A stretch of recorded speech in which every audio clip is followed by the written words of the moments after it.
Once a giant, always a giant. For me, it's only a giant. What's going on YouTube? W546. Definitely hit that subscribe button if you're new. Like the video if you like the video. And I won't tell if you click that bell. But let's go ahead and get into this. So Kadarius Toney is a big topic right now. A lot of people are arguing how much he'll be used, how he'll be used. And a lot of people are just excited to learn how he'll be used. And I think that this year, Jason Garrett will be a little bit more creative. If he doesn't, he will be gone, because you do not draft Kadarius Toney without a clear plan on how you're going to use him.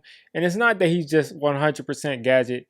It's just his strength of his game is that he's so versatile and he can beat you in so many different ways, and that he's such a weapon in the open field that you have to get him the football in open space.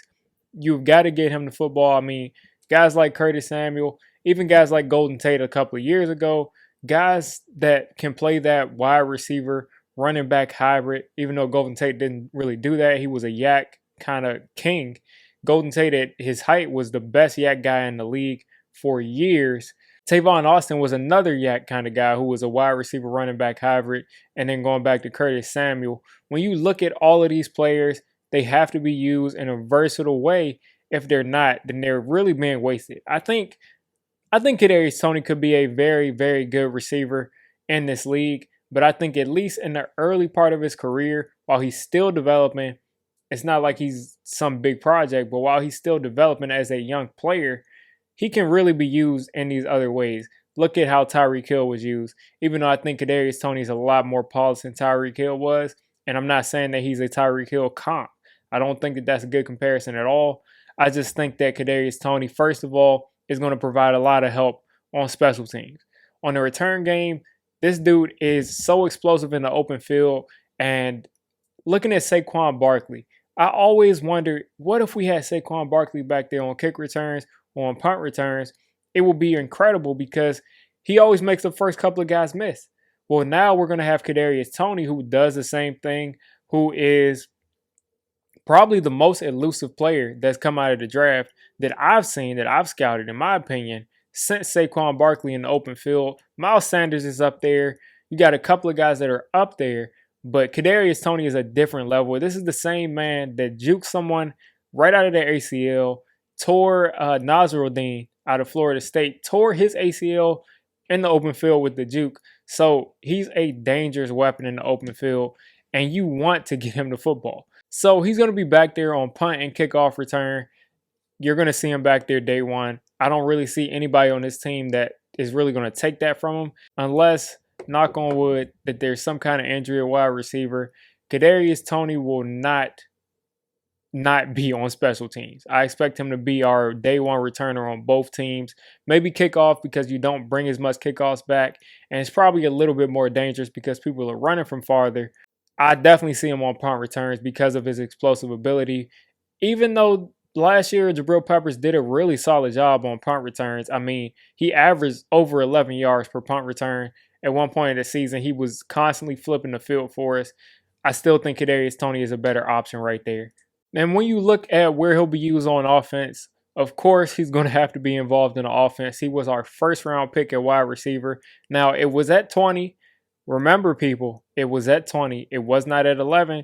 So don't hold the pressure of being the 11th overall pick on him. Hold the pressure of the 20th overall pick, which I think is still a lot of pressure, but it's not 11th. He was picked at 20th for a reason.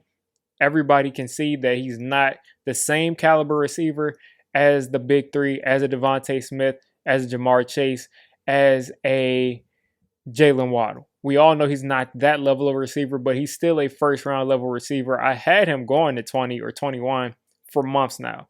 So he was worth that value in my opinion.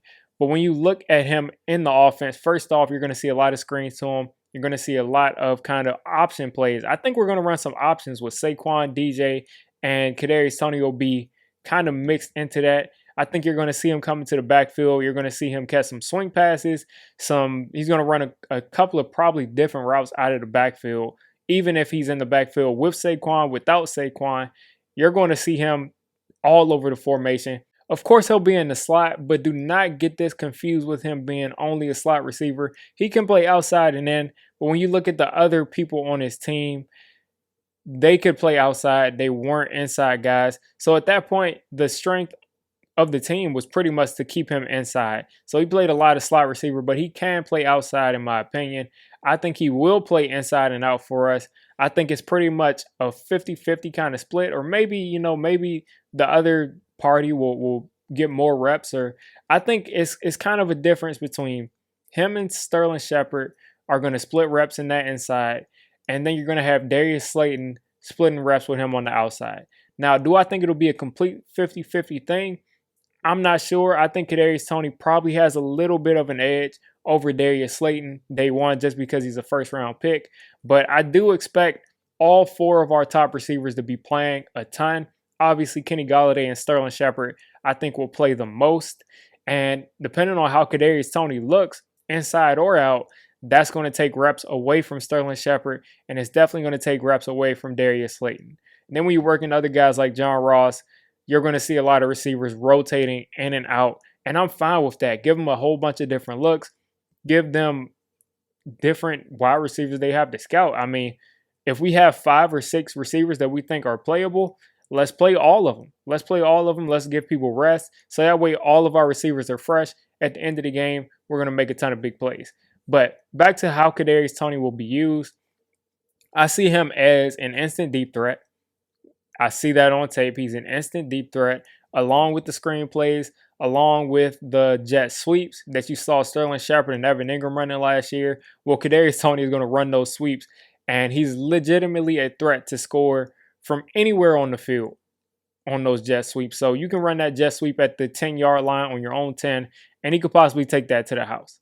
He could possibly, break off a 50, 60-yard run, almost like how you throw Saquon a screen and he can go 50, 60 yards. So I'm excited to see that. I'm excited to see the screens of him getting open and in space. I think he'll be used at times as sort of a safety valve, a dump-off kind of receiver. And that doesn't necessarily mean that he has to be in the flat playing running back. He could just be standing there on a curl route. I hate to say curl routes with the Jason Garrett thing, but he could be standing there while other receivers are running deep. And he could just be the dump-off receiver as someone you just throw it to for a short gain, except he's going to turn that short gain into a longer gain a ton of times more than he won't turn that into a longer gain. So he's a weapon right there. He's also a weapon immediately, as I said, on those deep routes. He has the deep speed to just run those 9 routes, get behind the defense, and get in the end zone that way. He also, of course, can run all of those kind of speed wide receiver routes that are basic routes that people try to just, chalk off as just fast wide receiver routes. He can run those 9 routes. He can run the post routes. He can run the comeback routes. He's going to do that at a high level because his change of direction is very, very elite. Yes, he's not the most experienced route runner, and some people are trying to say that he's just some raw route runner. Just because he runs routes a little bit different than most receivers doesn't mean that he's a raw route runner if his routes are getting him open. I see more often than not he's getting open with his routes, so I don't care if his routes look like a basketball crossover if he's wide open on the route. You get me? So Kadarius Toney is a polished route runner in my opinion. Yes, everybody can use development. Is he the best route runner in the draft? I said that in my video, my film session video. I think he's the shiftiest route runner in this draft. He may not be the tip-top best, but at the end of the day, he's getting open. He's shifty. And then when he catches the ball, he's a threat. So he will be used at all levels of the field. He'll be used in all those gadget types of passes. And I'm just waiting for us to run a jet sweep where Kadarius Toney catches the ball and the defense is prepared to come up and tackle him. And the guy who really threw a ball 70 or 80 yards almost from one knee, he can throw the ball down the field. And he used to play quarterback. He was scouted as a quarterback to go to Florida. So he can throw the football, whether it be to Saquon, whether it be Kenny Golladay, whoever he's throwing it to. He is a consistent threat every time he touches the ball in the backfield that he could possibly throw it downfield. Every single way that you consider a wide receiver or running back being used, I see Kadarius Toney being used. And yes, you can kind of classify that as a gadget player. Sure. But he's so good as just a wide receiver that he's not boxed in to just being used that way. Because this ability of his to really break tackles and be elusive in the open field, downfield, at all levels of the field, that is really elite. It's really once in a, I don't want to say once in a generation, but you don't really see this much elusiveness every draft. You just don't see that. So I can't wait to see him touch the football. Can't wait to see him catch his first couple passes, make some people miss. And him and Saquon on the same field is going to be disgusting. Can't wait to see that. But if you want to know how Kadarius Toney is being used, it's going to be every single way that you can imagine. And I hope that Jason Garrett doesn't mess this up. But I really don't think that they would have drafted him without a clear plan of how they're going to use him in every way imaginable. If you made it this deep into the video, come on, just hit the subscribe button.